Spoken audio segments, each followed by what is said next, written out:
Welcome, ladies and gentlemen, to the Not Bland Show, and I'm your host, Dujane Bland. And today we got a really good guest. He is the general manager and has been for a long time for Cruz Pedregon Racing. Caleb Cox is going to be on the show. We're going to talk a little bit about the changes that have gone on there with the team, and you know, set some things straight. Talk about what the future holds, and we're going to get into some football talk as well, since that is going on, and we have playoffs that we're looking at here as we get down the stretch. Want to thank everybody who supports us, Drag Race Reference, Everything Nitro, of course, VTRN Sports, uh, powered by ESPN there in Lynchburg, Virginia. You can find all of our stuff there on their website.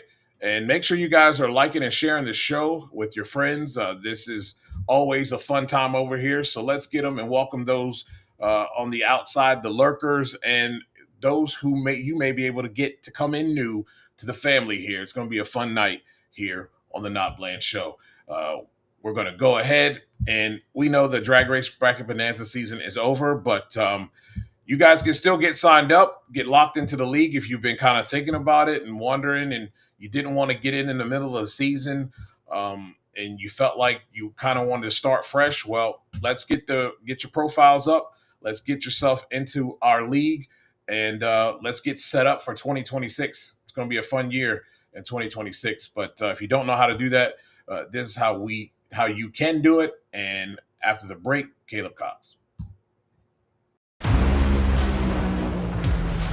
Drag racing fans, check out Drag Race Bracket Bonanza. It's the free, family-friendly fantasy bracket game. Now, after final qualifying at every national event, you can fill out your bracket for all the pro classes. It's free, easy to click on your picks. If you need some help, just hit the randomizer button to fill in the blanks. It's for fun, stay engaged, and pick your winners today.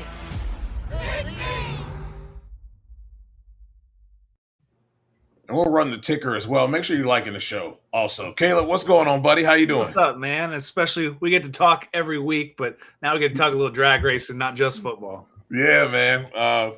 From really, really surprising stuff early, last week, I believe that was. And seems like this week, everything is on the up and up.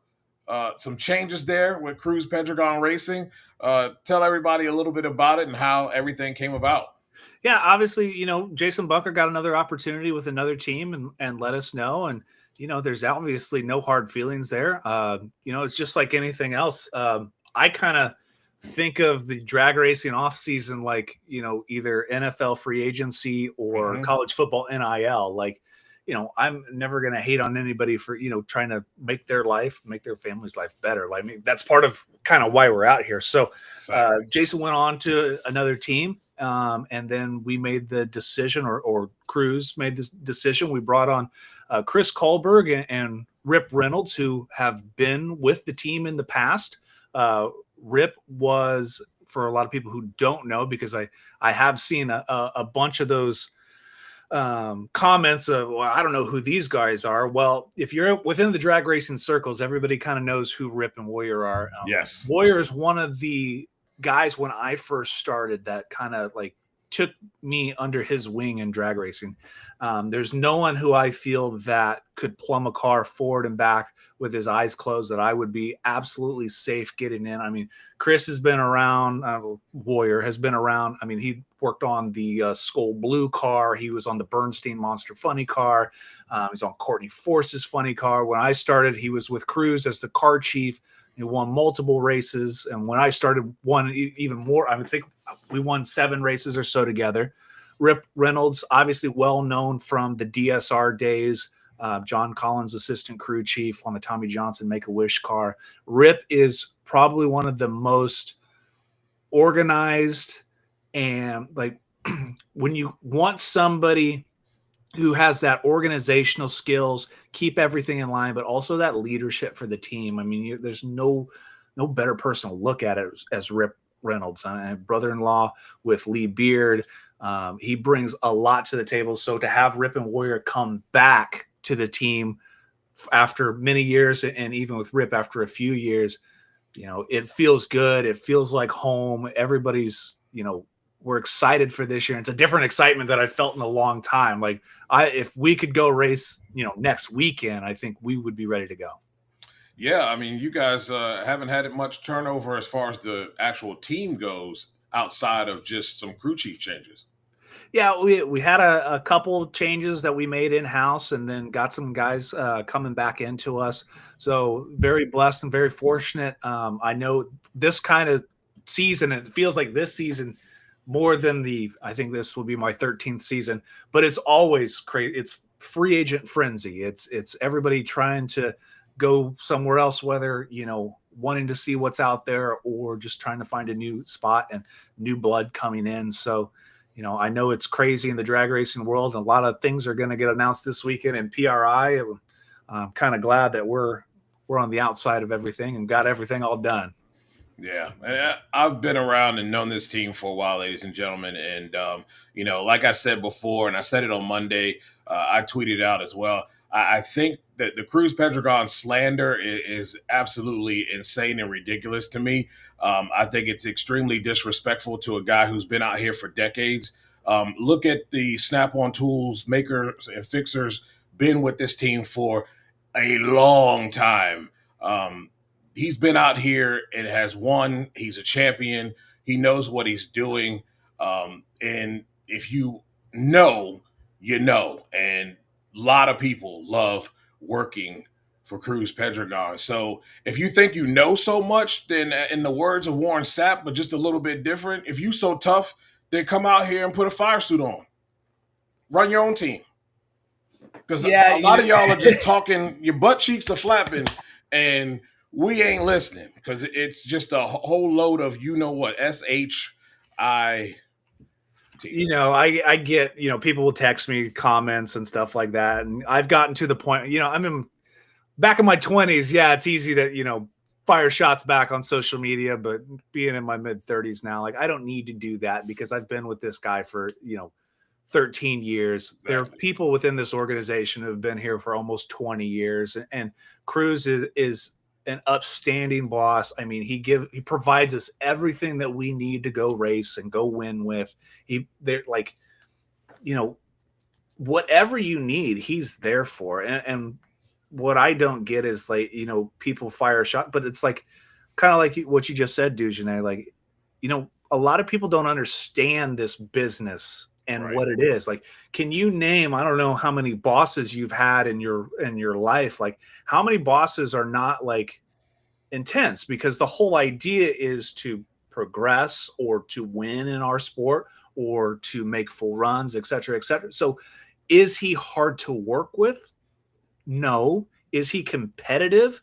Absolutely. Does he want to win? Absolutely. Like what he cares about, and it's no, I mean, you can ask, he just wants the job to be done and you to do that job. And I think we have a great team, a great support staff, a great hospitality staff, a great merchandise and front office staff that, hey, we're all in it for him to, just to try to make things better. And, he's got a say in everything because it's his business. It's like, we can't, Alyssa's not making t-shirts or designing t-shirts without Cruz's approval. Right. I'm not making real social media posts or something like that without Cruz's approval. Like, right. He does get the last say because his name is on the side of the building, lit up in neon. His name is on the side of the trailer.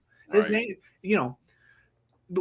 when you're employed by somebody, you do what they tell you to. And I forgot who told me this, a crew member a long time ago. It might have actually been Warrior.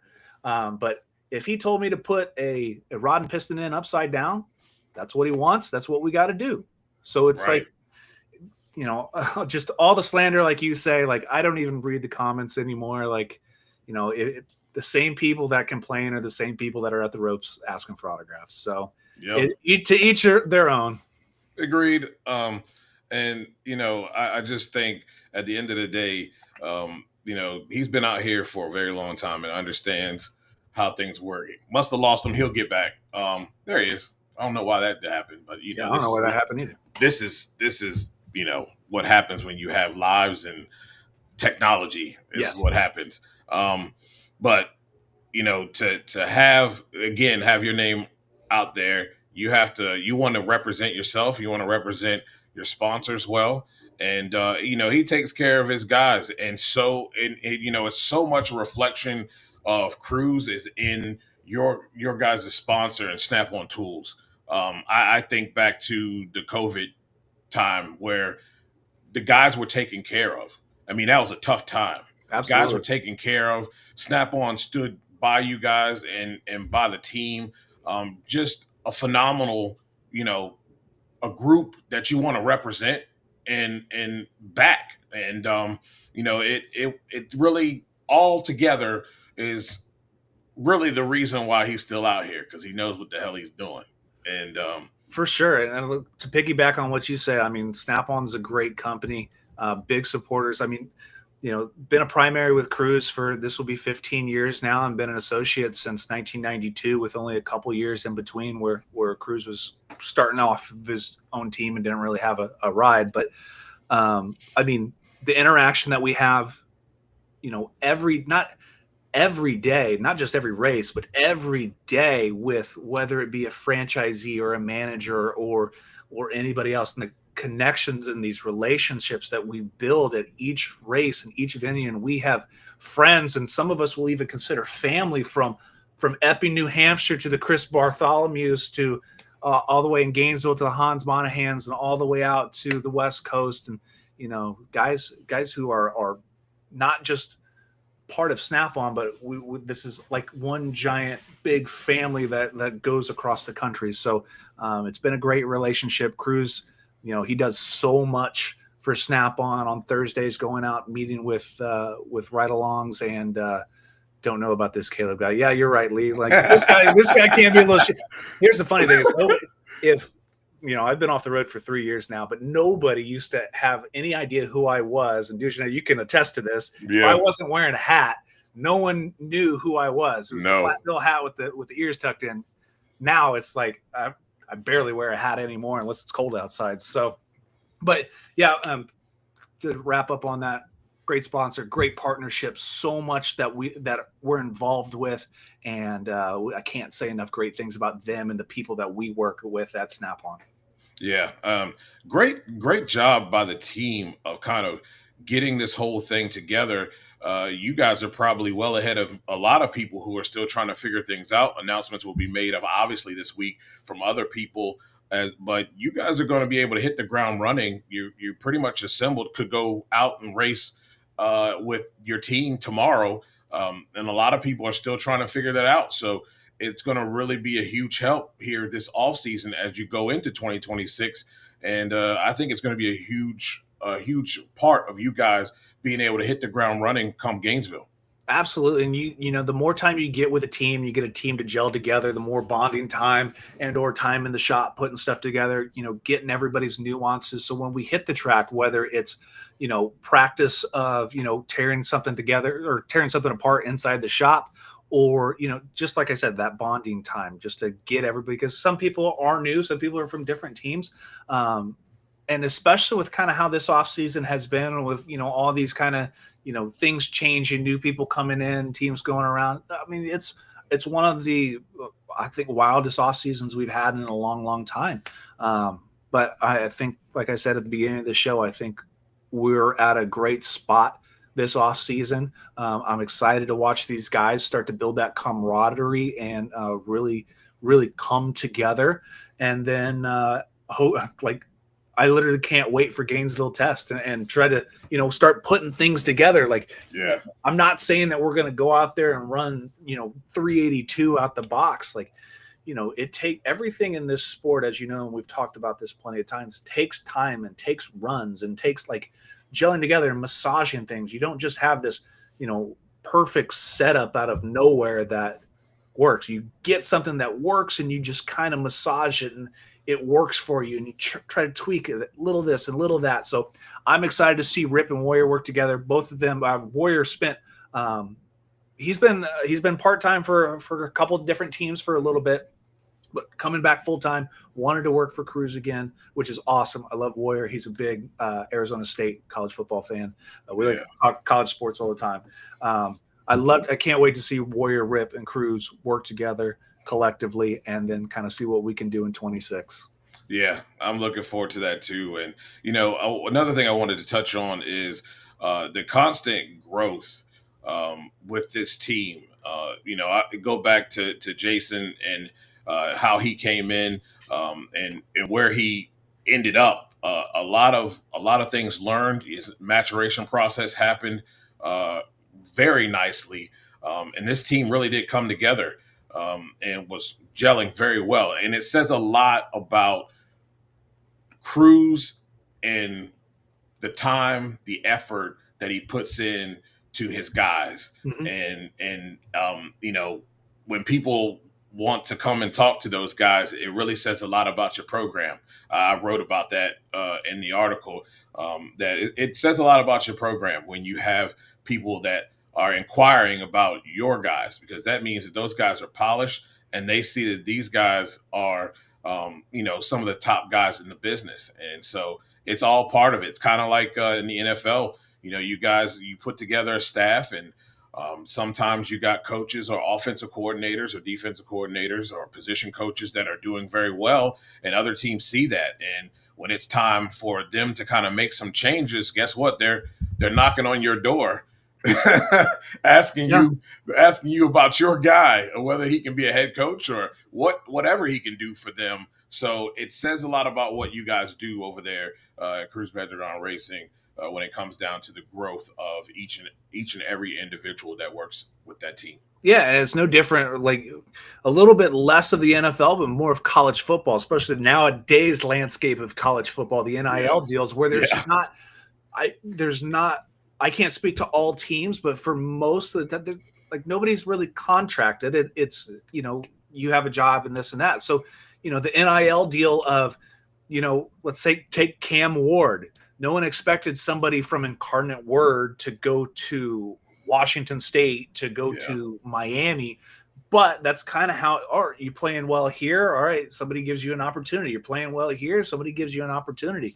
And, people take advantage of those opportunities, which is well within their right to do. And that's kind of like how the motorsports business world is nowadays, especially in the NHRA. Like it's that NIL style of college football.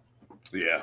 Yeah, it really is. And that's what I think people don't understand. Like, it's not some teams are different. Everybody runs their thing differently, but it's a little bit less contracted and, more of, like you said, the college football deal. And you can go anywhere you want at the end of the year, given the choice. So that's why you see a lot of these changes happen the way that they do.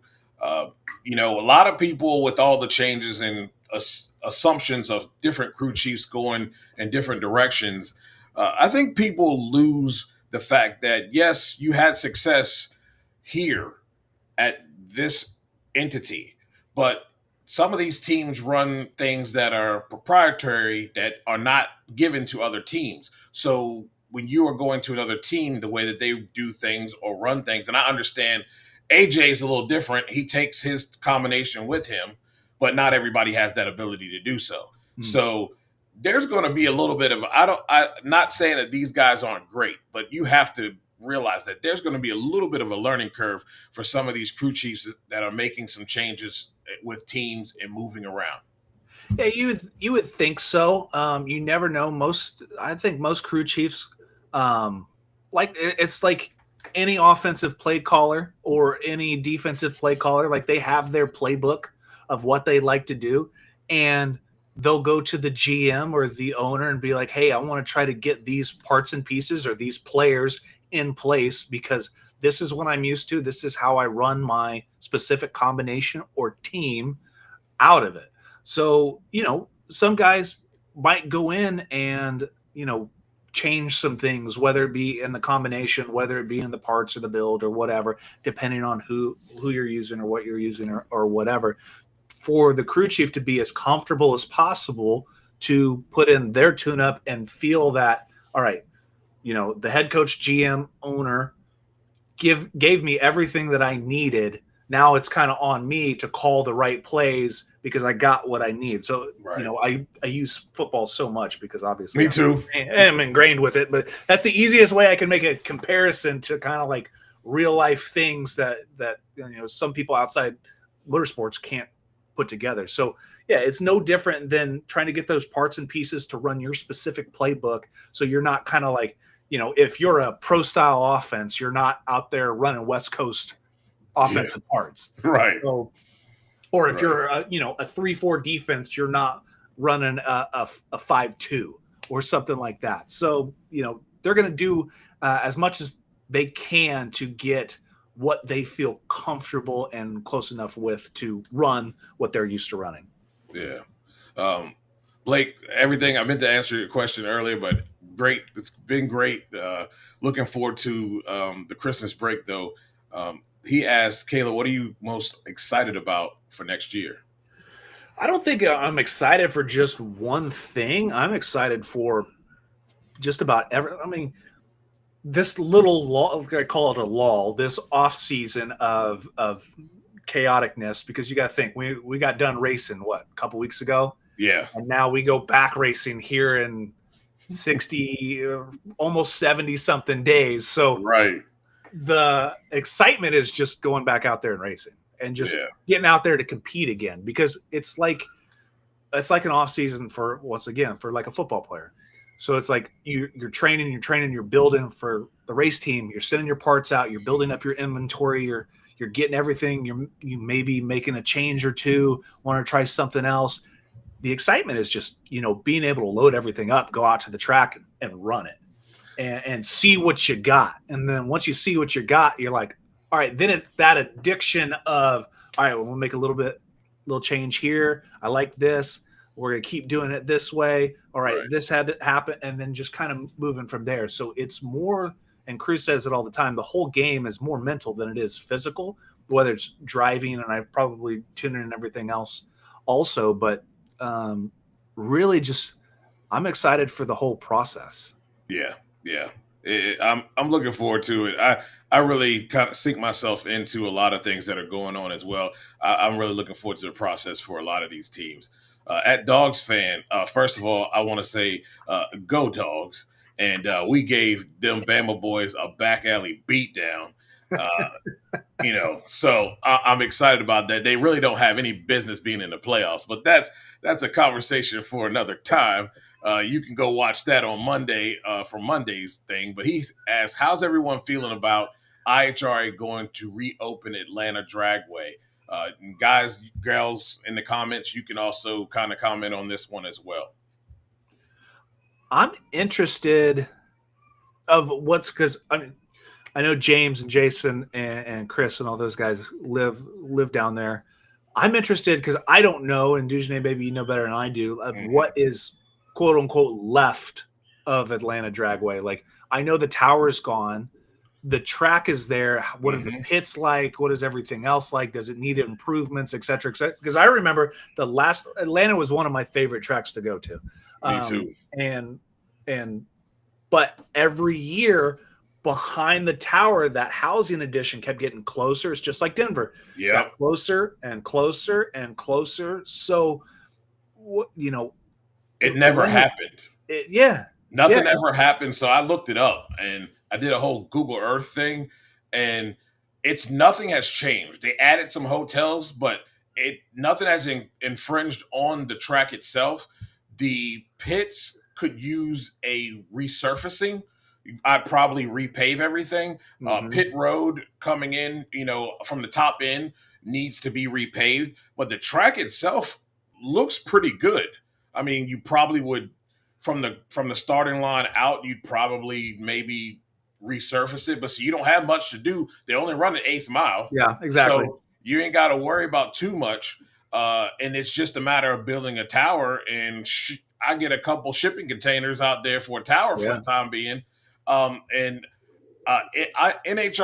it would be owned by IHRA. So it would be another Durana Dragway or Durana Raceway or Durana Motorsports Park or whatever you want to put on it.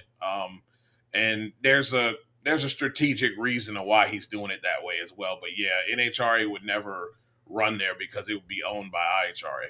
For sure. And then, like, when I remember first going to Atlanta back in 2013, there was now if you go out there, I mean, you have the hotels, you have all the restaurants, up and down that road is slam packed. But back in 2013, when I first started, there was one hotel and there was one Applebee's. Yeah, it was. And the entire pit area would go to that Applebee's after the races, and there would be about 4,000 people in there. Yep, it's different now, man. They would be doing things. It's fairly late, so they would obviously stay open for most of the racers. Yeah, but they would be doing like karaoke in there, and it was the moments I have on the road for my decade on the road. There's some good stories we could write some books about. Yeah. And the bones do look good, man. I think it's less work than Memphis is going to take. Let's just say that it's a lot less work than Memphis is going to take. They really don't have a whole lot they need to worry about there, and looks like nothing has really changed around as far as housing goes. On the opposite side of the street, nothing's really changed there. So. I'm very interested and intrigued to see, this thing come back to life.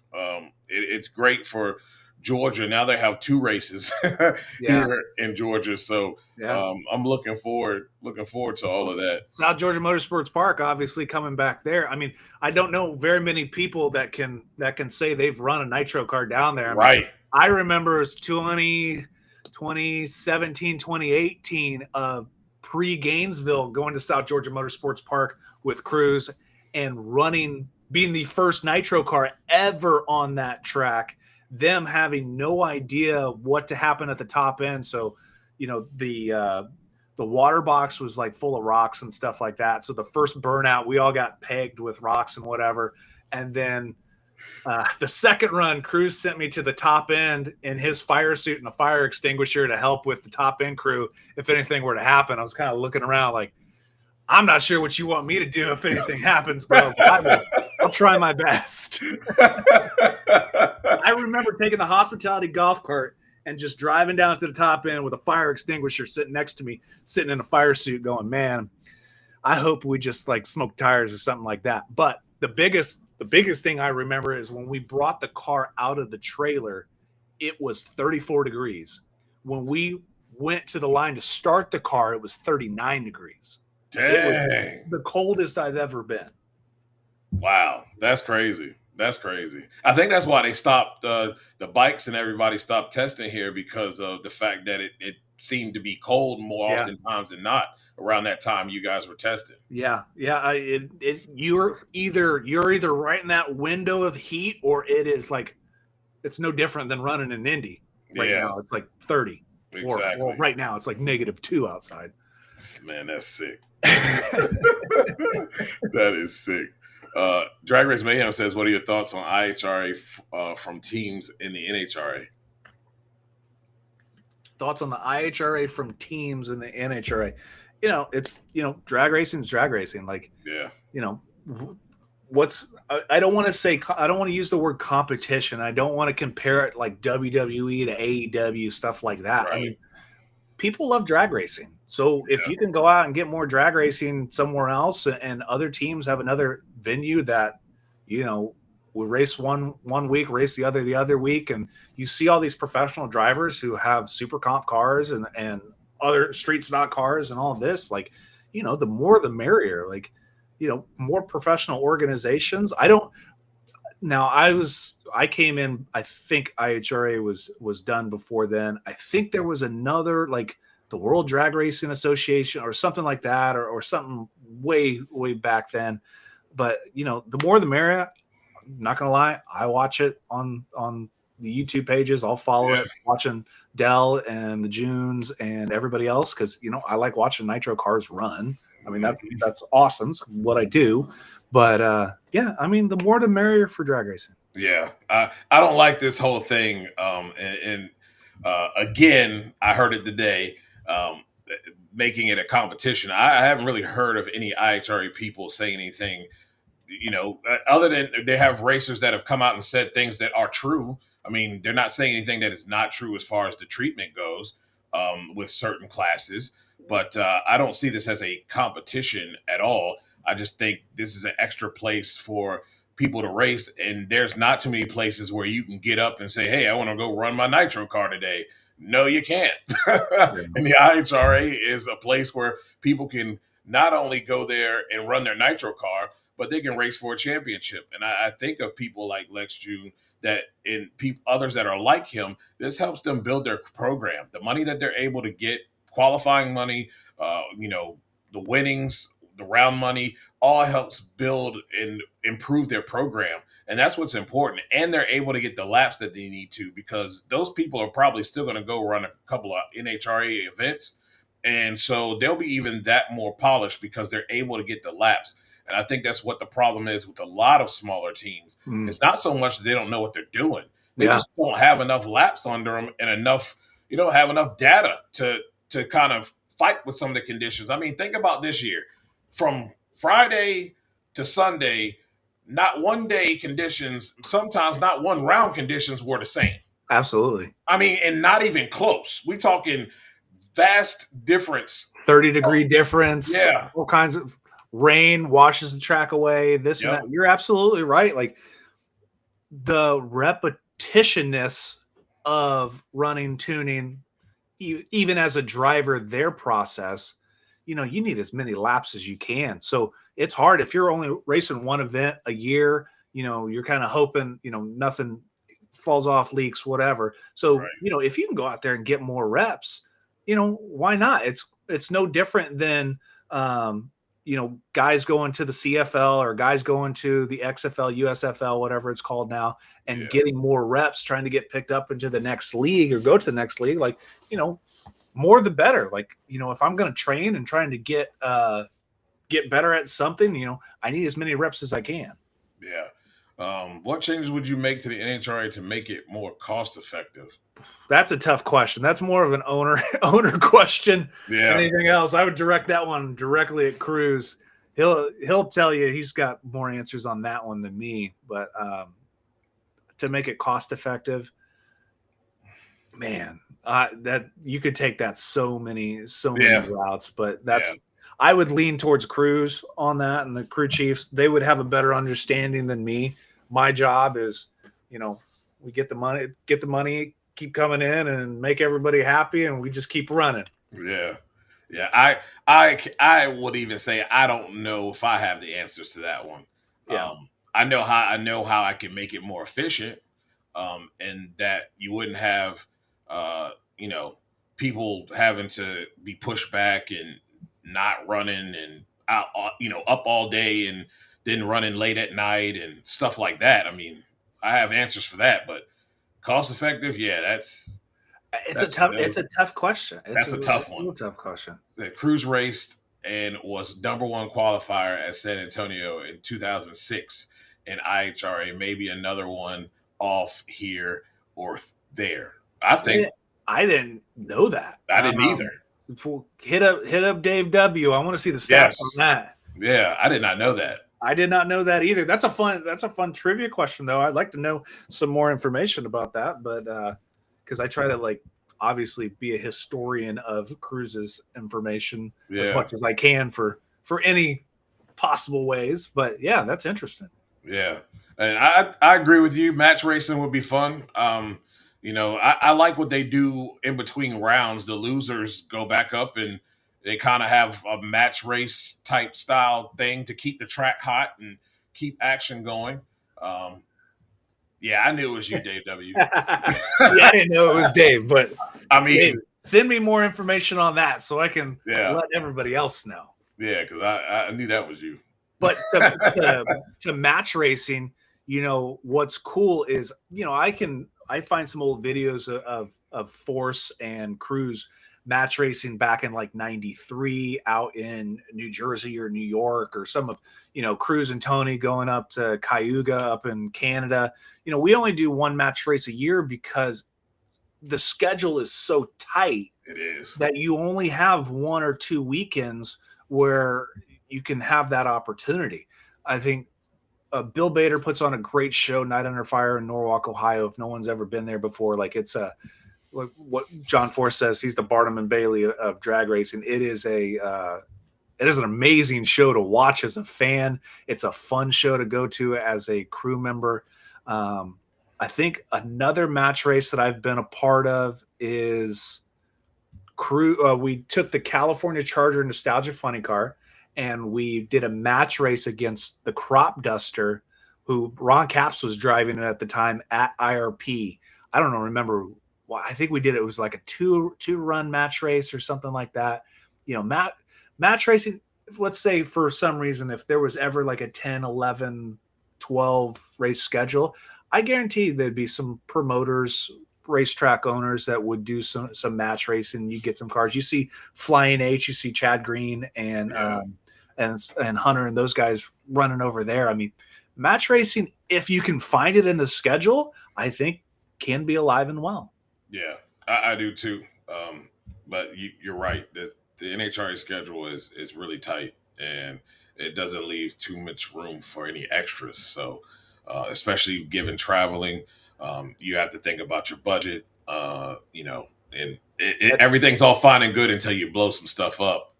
And your maintenance, if you're switching schemes, if you're doing a special appearance, sponsors appearance, right, et cetera. I mean, there's so like people don't realize, like if you went to the race shop and looked at my calendar in my office, like no doubt when I was on the road with Cruz, I was like, it was 218 to 225 days on the road, but literally like Monday through Sunday, bang, bang, bang, bang, bang. And I think at one point back when you had, the original West Coast swing, I think from the end of May to right after, probably right before Dallas, like you were on the road all from May till middle of October, all but 2 weeks. That's with match racing or anything else going on. I mean, but there's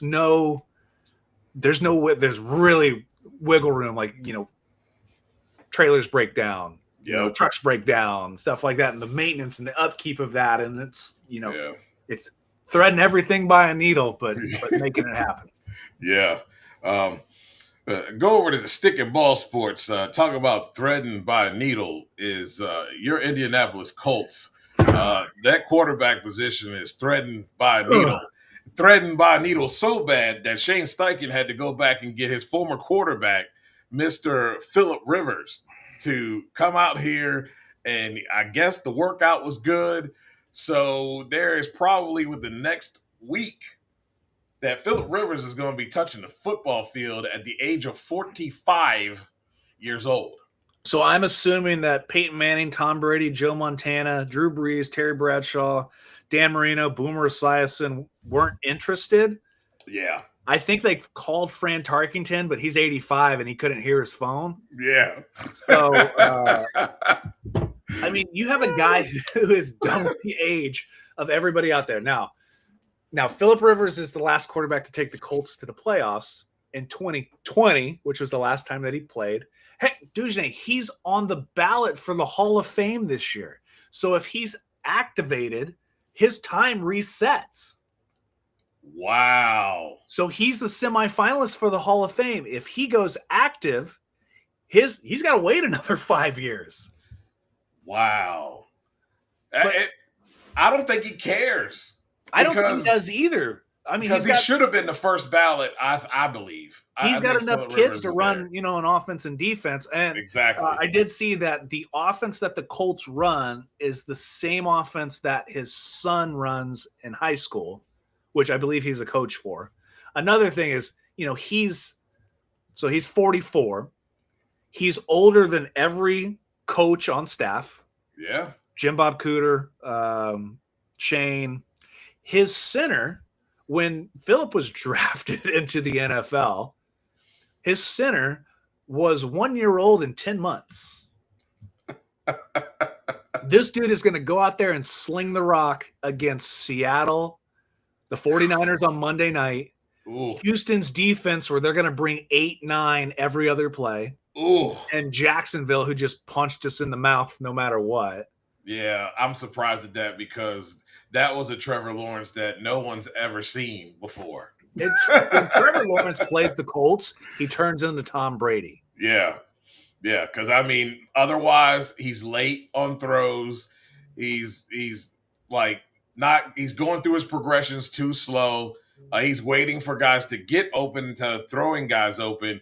And this past weekend, he just looked like a complete first ballot Hall of Famer. Yeah. Yeah. I mean, for me, if I'm like from the Jaguar side, they were ready to give the boot to Trevor probably at the end of the year or something. But now, like, so here's with Rivers. I thought we were going to get Grandpa Joe Flacco, which, I've sat through that before. That was great. It's better than Riley Leonard on a bum leg because Riley Leonard showed me he's got no arm strength. The game is too fast for him because he obviously doesn't get any reps. No. Or Brett Rippon. Yeah, that's great on my practice squad. So I know the over-under is 14.5 or 13.5 for Seattle. If you have anything, bet the over on Seattle winning by at least 25. Yeah. Especially, it doesn't really, I don't think it matters who starts at this point. I don't think Phillip can get ready in a week.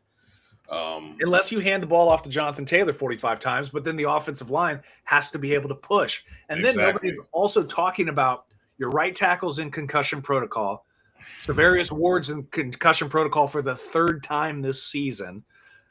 Sauce Gardner, who you give up 2 first-round picks with, his calf is probably the size of my quad right now. So, you know what? Sign Phillip Rivers. Chris Ballard's hoping he keeps his job. Shane Steichen's just like crossing his fingers. We'll see what happens. Yes, he has. He has been watching too much Chad Powers episodes. Yeah, Brett Favre is one of those, but yeah, I don't know, man. Like, I really don't know about this one. And like you said, you start talking about the offensive line and all of that. Yeah, looks pretty bad. Looks pretty bad. You really don't have anybody that can afford to get hit, really. The young kid, he's got a bum knee from what I understand. So yeah, that's not good. And then if you're a player who's in a contract year, like, are you really, like, if you're Alec Pierce, like, are you really going to try that hard the last 4 games? If the work you've put in for a long-term contract, am I going to risk myself for a Riley Leonard hospital ball? Exactly. No. Or Michael Pittman Jr. Or, if I'm Jonathan Taylor, it's like, yeah, I think I'm going to let Abdul take the blocks here, like Amir Abdullah. I like this. There's no way unless Phillip Rivers comes in guns a-blazing. I think this team we're going to go 0-4. It's so unfortunate too, man. It is. I'll give you this though. Phillip Rivers had a very good passing percentage, completion percentage. We went out on top, but let's remember that was 2020. That was 5 years ago. This dude has not thrown against an NFL defense in 5 years. Yeah, 5 years. So I don't know. It's one of the wildest things I've ever seen. No, don't pick up the phone and call the Browns and see if they want to give you a Shador. Don't call Washington. They've got at least one extra guy in Josh Johnson that they can give you. Atlanta didn't want to give up Kirk Cousins. I don't think y'all want that. Y'all don't want that. Absolutely not. But I also saw Russell Wilson and Jameis on Fox. Like those guys.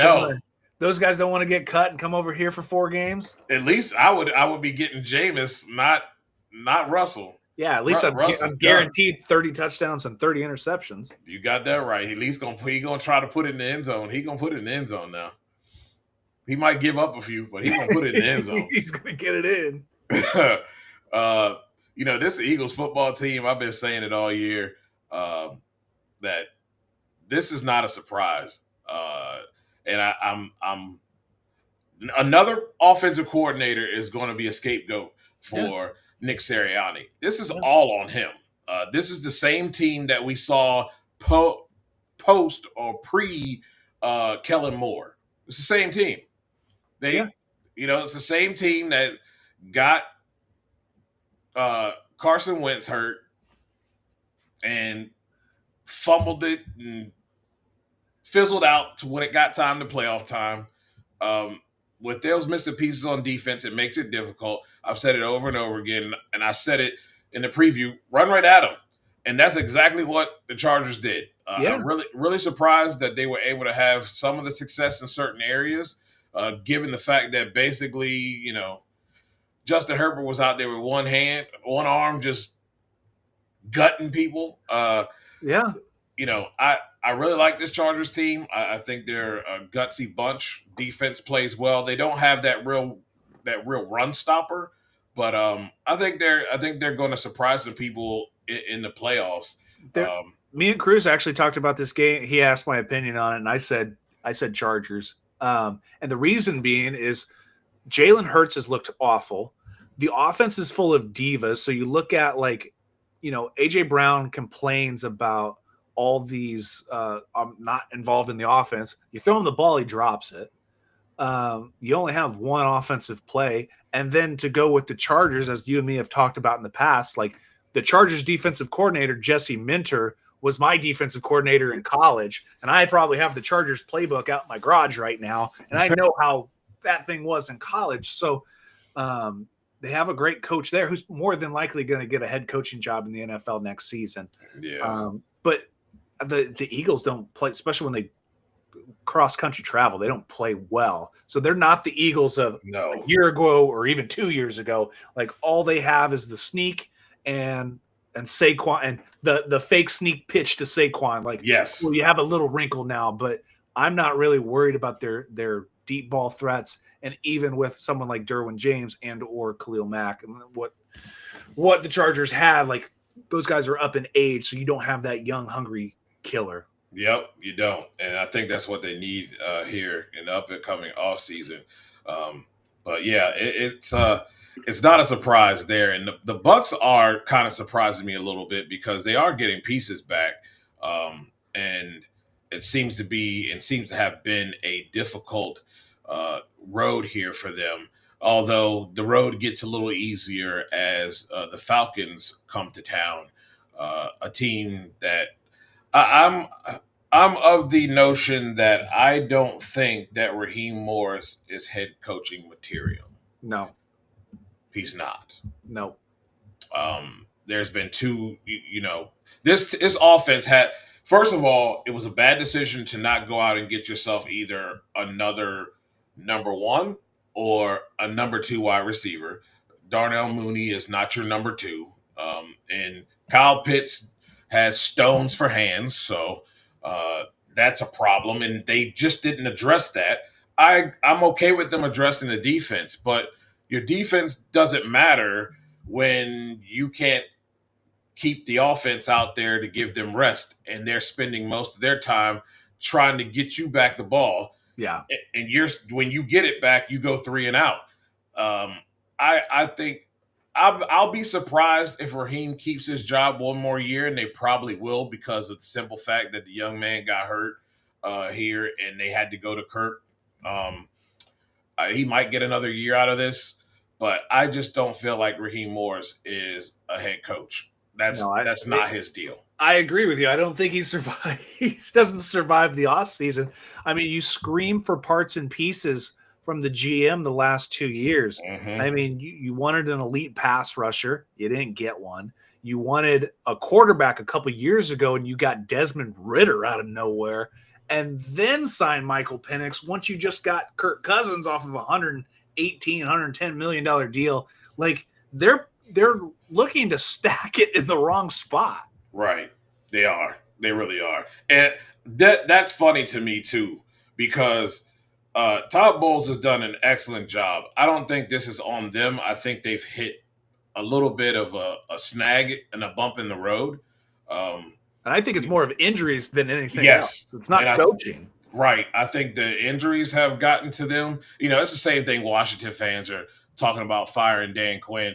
And I tell people, who are you going to get? Exactly. Who's out there? Don't tell me some regurgitated coach. Frank I don't want to. Right. I don't want to hear about somebody, some young up and coming guy who has no experience. Like, we've seen that before. Yeah. Okay?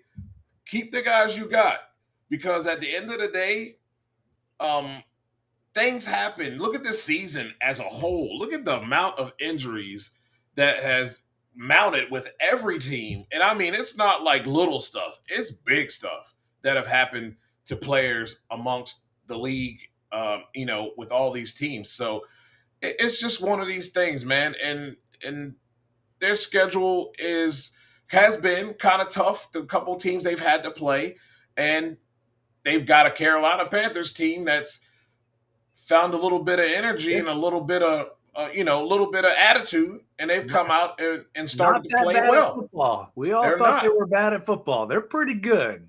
They're not. No Tony Romo. Dude will do more talking than calling plays. Yeah. He'll be explaining the play all the way down to its T, and you'll get a bunch of delayed games. He can't keep his mouth shut. No, I don't think Tony Romo is it. Absolutely not. No. I used to like Tony Romo, but Tony Romo get on my nerves on these calls now. Like, it's too much. It's too much. Way too much. I also want to talk to you about the hit that Zach Ertz took in this game. Oh, my man, I had people tell me that was not a dirty hit. That was a dirty play. He launched himself into a guy that was a defenseless receiver. Yeah. NFL officiating. A defenseless receiver. He had his head down. He knew exactly what he was doing. We have put players and officials in so much of a bind, but not knowing like we don't know what a catch is. Like, what's helmet to helmet, what's targeting, what's defenseless receiver, what's, if I can't hit him high, even if it's with my shoulder and he changes level, you hit him low and you start blowing out knees. Like, you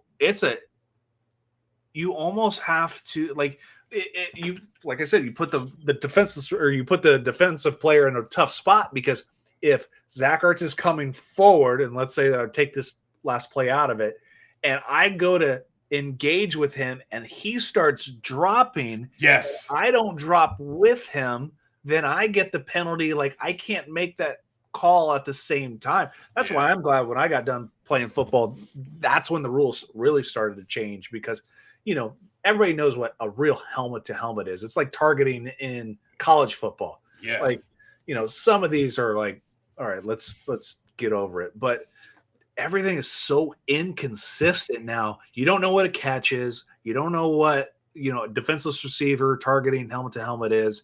You don't know what defensive pass interference is or offensive pass interference. Nope. You're just at the hopes and prayers of your team's on the right side of the referees that weekend. Yep. I watched a couple, and I think it was like 2 games ago. Both guys are fighting for the ball. It was in a Washington game. I've seen it in other games too, where both guys have been fighting for that ball the whole entire time. Just textbook, corner has his head turned around trying to look for the ball as well, and you throw a pass interference on the defense. I think it was it the Sunday night game this weekend, or was it a 4:00 game? Guy grabs inside of his jersey, pulls him, and nobody says nothing. I don't understand where the NFL is with all of this when you have betting and people putting money on these games involved, and it seems like no one wants to tighten up the officiating. Yeah, no one wants to tighten up the officiating. Like, another example, Michael Pittman Jr. this weekend against Jacksonville takes Riley Leonard's first touchdown pass off the board, has his arm straight, and turns and catches it. Doesn't extend the arm, has the arm straight the entire time. Referees call pass interference. Or the 50-50 ball where him and the defensive player both collect the ball at the same time, fall down. By rule, the offense gets the ball in a 50-50 situation.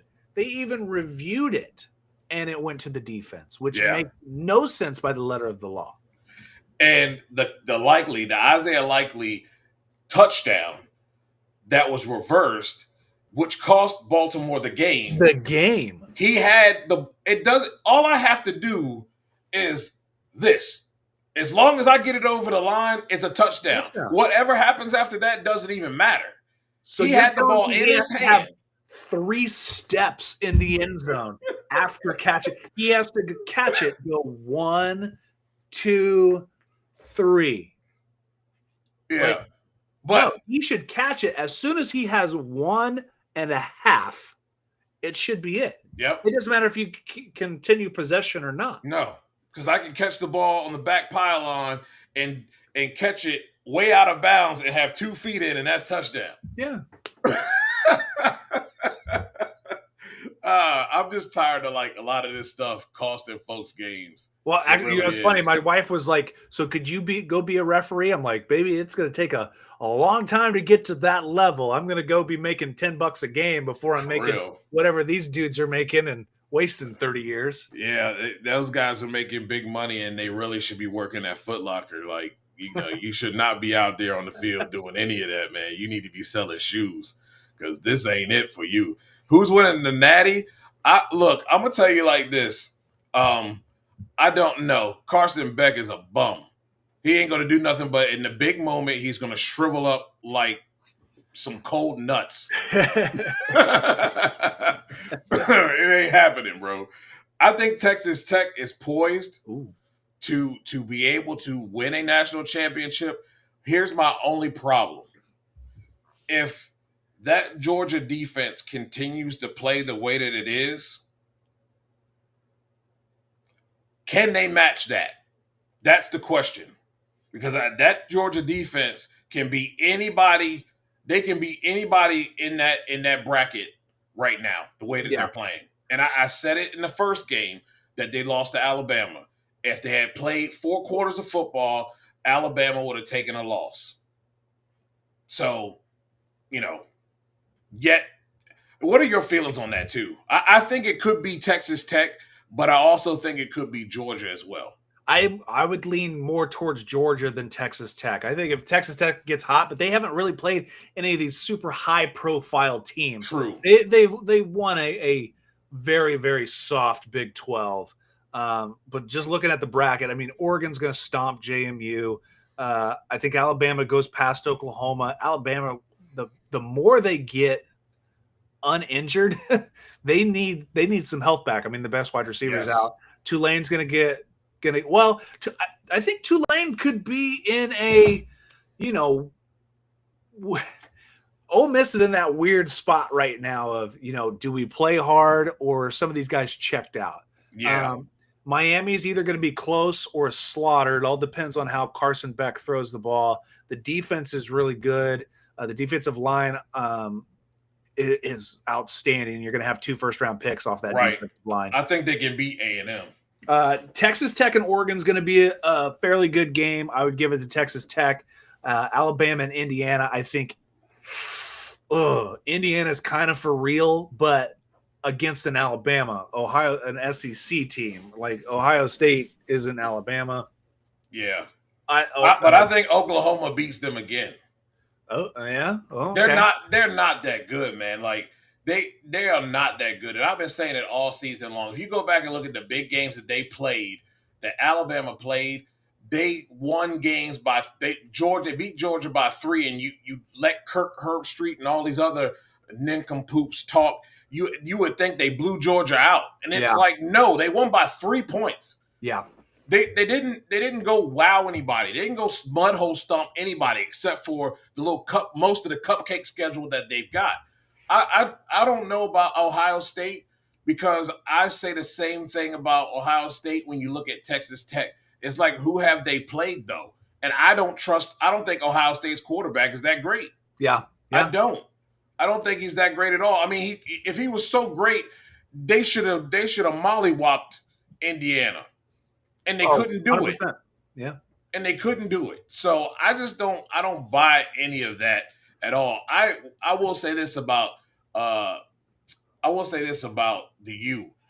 It's the defense that against Texas A&M is probably going to give them issues and is probably what's going to keep them in the game. And Yeah. I think if they get past Texas A&M, I think Ohio State's done immediately because defense is what stifled them. And Indiana's got a pretty good defense. If they had a better offense, if they had anybody else's offense, they would have blown Ohio State out of the water. Hey, I'd pray to the football gods that Georgia plays Miami. I don't care if Miami loses by 50, but I just want James to know if that game happens, every first down, I'm sending him and Jason a text. It does not matter. It could be down 70, but I'm going to celebrate every first down because finally Miami is relevant again. They are, man. It is wild to see them back to where they are. I think it's all based on defense. I'm not really a Carson Beck fan. He just throws too many ill-advised interceptions at the most inopportune times. Yep. And this year, because you're playing in the ACC, there's no other team that's really going to take advantage of that. Nope. But you can't do that here. You can't do that here in the playoffs. You're facing teams that can score now. This isn't Louisville and SMU. Exactly. So I think I don't like the bracket. I don't see how you can punish a BYU for not winning the conference championship game, and then Alabama got like dog walked, and they didn't even move a spot. They didn't even move. Like, you have 3 losses on top of that. It should have been Notre Dame that should have been in there. And everybody else, I thought they got right. Everybody's complaining about Tulane and JMU. Look, they won their conferences. If you don't want that, then you talk out of both sides of your mouth because you're trying to make excuses for Alabama. But The fact of the matter is, conference championships do matter. That's why they're in there, and they should be in there. So it should have been the U and Notre Dame. Alabama should have been out of there. They got 3 losses because you know what they did to Georgia 2 years ago? They had 1 loss, and it was in the SEC championship game, and they threw them out of the top 4. And they had a better record than Alabama, who they put in. So how long until Division I starts going to the FCS style playoff system? Because the FCS is 10 automatic qualifiers, conference champions, and 14 at large. It won't take long because I tell you what'll happen. Because I believe next year they won't have a choice. They won't have a choice but to put Alabama out of there. And when Alabama doesn't make it, that's when you're going to go to this at-large stuff so they can have an excuse to have Alabama in there. They're going to find a way. It's coming. It's coming. Because it's going to take for them to not make it, and they won't have any choice but to do it. Of course. And then all of a sudden we're going to expand it, and we're going to have at-large teams. Yeah, of course. Sweet. We're gonna have Hawaii. We're gonna have Sam Houston State. Right. We're gonna have Western Michigan's gonna get the MAC's gonna have a couple teams in there. Like, can you imagine Buffalo versus Alabama in a play-in game? An absolute mollywop. Like, is that what we really want? No, absolutely not. That would be terrible. Did anybody see John Gruden's his version or what he thought should be for the college football playoffs? No. He felt that every team should have played. It was unfair that the top half of the bracket is playing and the bottom half of the bracket is not playing, and they should have played games for play-in games.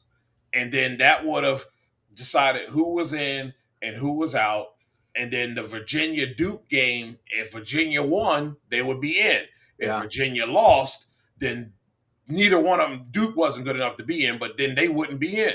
So I thought his idea was better. But this is going to come down to the fact that Alabama's not going to make it. I don't think we'll make it next year.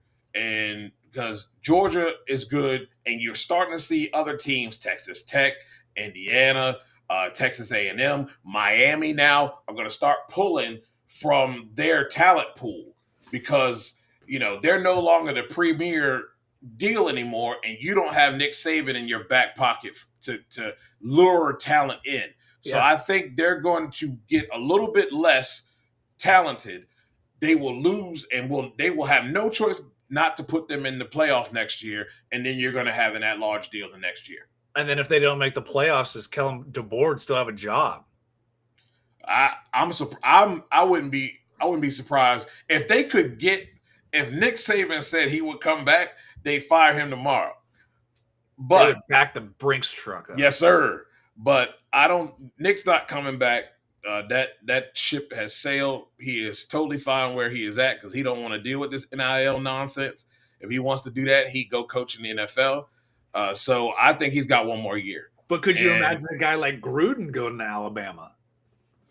Because there was talks of him and South Florida. Yeah, that's true. I think Gruden is great in college. I think Gruden is overrated in the NFL. Because, look, man, you won a Super Bowl with Tony Dungy's team. Exactly, with a team that you didn't build. Right. So, and then when you had the opportunity to build a team, that wasn't good. Yeah. The Raiders, that wasn't good. He had 2 stints there.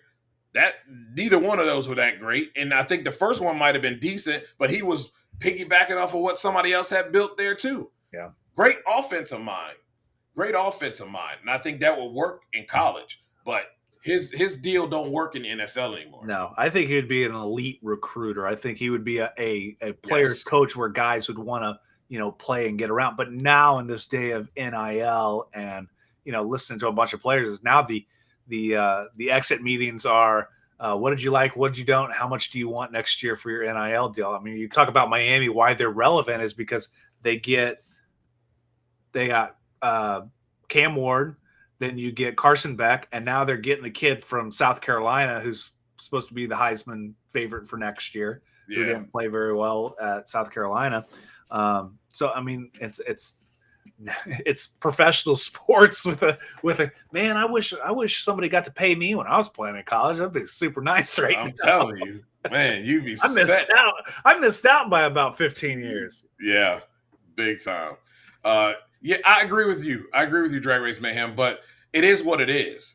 This is what you have created, and if you're saying without saying it that it matters. So then those folks deserve to be in because they won their conference championship. If you don't want that, then you need to restructure this whole thing and how it's being laid out. Yep. Just that simple. Yep. And so you have to go with that. And I think JMU will hang in there for a while. So will Tulane. They'll hang in there for a while. But second half is when all that hype and all the excitement goes away and it comes down to X's and O's and the Joes on the field, and I think that's when they'll get pulled away from in the second half. Or you get that deer in the headlights look because the lights are bright and it's a big stage, and you ain't never been on this big stage before. And you're out there in Oregon. You're out there at the loudest stadium in the country. You out there in the big stadiums, and you poop your pants right out of the gate, and it's over. So it could go either way here. Either way. Well, ladies and gentlemen, I thank you all for tuning in to this show, and hopefully, we didn't stop any of the keyboard warriors. That's for sure. They don't read anyway, so I mean, we tried, but that ain't what happens around here. But I thank you so much, ladies and gentlemen, for watching the show. Look, we are coming up on the end of this thing. We got one more show left next week for 2025. And we'll be talking to Richard Gadsden. And we're going to do the same thing, man. We're not going to talk too much about his championship, but just about all the other things that are going on. And he loves football too. And Drag Race Mayhem, he's an Eagles fan. So we'll get his opinion on the Eagles and where he sees them going. And we'll get this playoff situation starting to show itself. New England plays. If they win, they're in. I think it's Denver or someone else. Oh no, it's the Rams. The Rams win, they're in. So there's only 2 or 3 teams that can. There's 2 teams that can clinch this week. I think I'd have to look at my email. But anyway, Again, thank you so much. Make sure you guys are going to Sports Journey. We're trying to do a lot of great things, especially within the NHRA. I'm kind of spearheading that. It's my responsibility as far as the content director here. So we're trying to do that, and I'm trying to give you guys something different. I want to thank Cruz Pedregon Racing for entrusting me to break the news. I really appreciate that. Could have gone anywhere else, but they chose me. So thank you guys for doing that. I really appreciate it. Again, we'll see you next Tuesday, baby. It's going to be fun. Enjoy the games tomorrow. Enjoy the games Sunday. It should be interesting, man. It's getting really tight here as we get towards the end of this NFL season. And enjoy silly season because it's going to continue in about a couple days.